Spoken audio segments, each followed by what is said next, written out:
झांसी शिव मंगलम विवाह घर में शिव महापुराण कथा का भव्य शुभारंभ। कथा के प्रथम दिन श्री खिलन कृष्ण शास्त्री जी ने शिव पार्वती विवाह का अत्यंत भावपूर्ण वर्णन किया। सजीव झांकियों और शास्त्री जी के ओजस्वी व्याख्यान ने श्रद्धालुओं को मंत्रमुग्ध कर दिया, जिससे पूरा वातावरण शिवमय हो गया।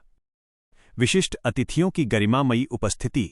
मुख्य अतिथि समाजसेवी डॉक्टर संदीप सराबगी ने कथा के महत्व पर प्रकाश डालते हुए कहा कि ये कथा मानव जीवन को सत्य और संयम की प्रेरणा देती है।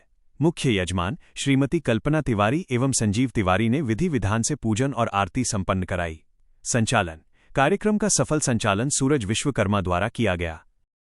सहयोगी संस्थाएं और सदस्य। आयोजन में संघर्ष सेवा समिति और स्थानीय आयोजन टीम का विशेष सहयोग रहा। संघर्ष सेवा समिति हर्षित अरोरा, सिद्धांत सूरज वर्मा, संदीप नामदेव, सुशांत गेड़ा एवं अन्य कार्यकर्ता।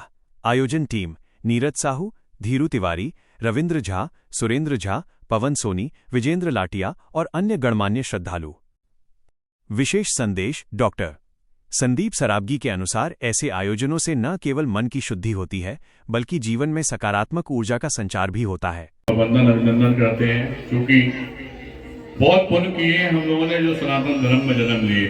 और उसके बाद हम लोग वीरांगना मां शिवाई की धरती पे हमारी माँ बहनें हैं, इनके नाम से पूरा संसार जानता है कि हाँ झांसी नाम लो, तो वहाँ पे कोई भी हमारे यहाँ की बहन हुई तो कहते हैं कि अरे झांसी की रानी शिवाई है। ऐसी जगह पे हम लोग हैं और भगवान का नाम ले रहे हैं, तो बहुत अच्छी बात है। यहाँ के मुख्य यजमान है, पूरी कमेटी है, जिन्होंने क्या आप लोगों को एक मोतियों की माला की तरह फूलों की जगह पे जो अवसर दिया भगवान का नाम लेने का, उन सबका वंदन अभिनंदन करते हैं। भाई साहब वगैरह का वंदन अभिनंदन करते हैं। और चूंकि भगवान का नाम है, शिव पुराण हो रही है, और एक साथ अगर भगवान का नाम ना लिया जाए तो ऐसा लगता है कि जैसे हम अधूरे हैं। इसलिए हमारी सारी माँ बहनें, जितने यहाँ पे हमारे दोस्त प्यारे भाई लोग बैठे हुए हैं, सभी लोग एक साथ बोलेंगे जय जय श्री राम, जय जय श्री राम, जय जय श्री राम, जय जय। समाज सेवा में इसलिए अपने परिवार को अवगत करा रहे हैं कि कई माँ बहनों को नहीं मालूम हो तो मालूम हो जाए कि संघर्ष सेवा समिति काम क्या करती है। तो जिन बेटियों के माँ बाप नहीं है, उनकी शादी कराने का काम, जो बच्चे पढ़ाई लिखाई में अच्छे हैं वो पढ़ लिख नहीं पा रहे, उनके पढ़ाई लिखाई में हम लोग योगदान देते हैं। कोई बच्चा खेल कूद में आगे है तो हम उसका योगदान देते हैं। और जब हमारी बुजुर्ग माँ बहनें बैठी हैं तो बताना चाहते हैं, चाहे चश्मों का कैंप हो, चाहे आंखों का कैंप हो, चाहे आंखें बनवाना हो, सारी चीजें फ्री व्यवस्था है हमारे।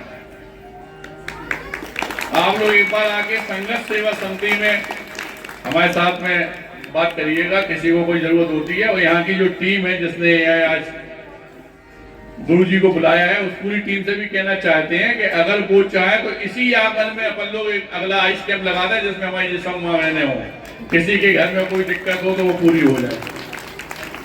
हम लोग जिंदगी में सिर्फ एक ही बात सोच के आगे बढ़े थे, वो जब थे तो अकेले थे, लेकिन आज आप लोगों के माओ के आशीर्वाद से, बहनों के प्यार से, कम से कम नहीं तो हजारों में तादाद में आज हम लोगों के पास खुद की संघर्ष सेवा समिति के मेंबर हैं। जिस बहन के पैर धो के हम लोग विदा करते हैं, वो बहन पर हम लोग से दूर जाती नहीं, क्योंकि सनातन धर्म में भांजी हुई, बेटी हुई, हम लोग पैर धो के ही विदा करते हैं। क्योंकि जात पात हम लोग नहीं मानते। इसका सबसे बड़ा उदाहरण ये है कि सनातन धर्म के अंतिम पायदान पे खड़े हुए वाल्मीकि समाज की बेटियों के पैर धो के विदा करने वाला आपके झांसी का आपका बेटा, मैं डॉक्टर संदीप सराबगी। क्योंकि वास्तव में अगर भारत वर्ष को आगे ले जाना है तो जात पात का मेल तो हमें हटाना ही पड़ेगा, वरना हम लोग अपनी जात पात में ही अपना जीवन खराब कर लेते हैं। एक बात सब लोग बस दिमाग में रख लो कि जो दुख में खड़ा वो सबसे बड़ा, पिता वो, माता वो, फूफा वो, बुआ वो, जो दुख में खड़ा हमारे भगवान वो, देवता वो, बेटा वो, सब कुछ वही है। बाकी रिश्ते तो सिर्फ फॉर्मेलिटी के होते हैं।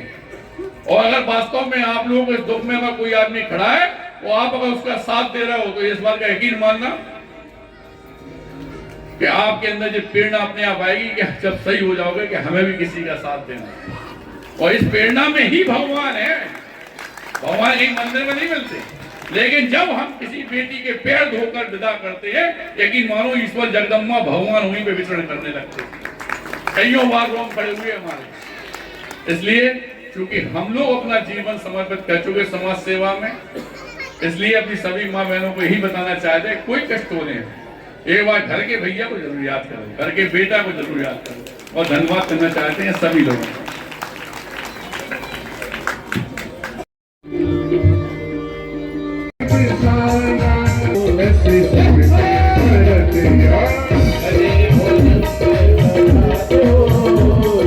धारण कराओ भोले बाबा को। स्वस्ति न सारिक्षो अरिष्टनेमि स्वस्ति नो बृहस्पतिर्दधातु जोर दार ताली बजाकर। जय जय श्री शंकर भगवान की जय।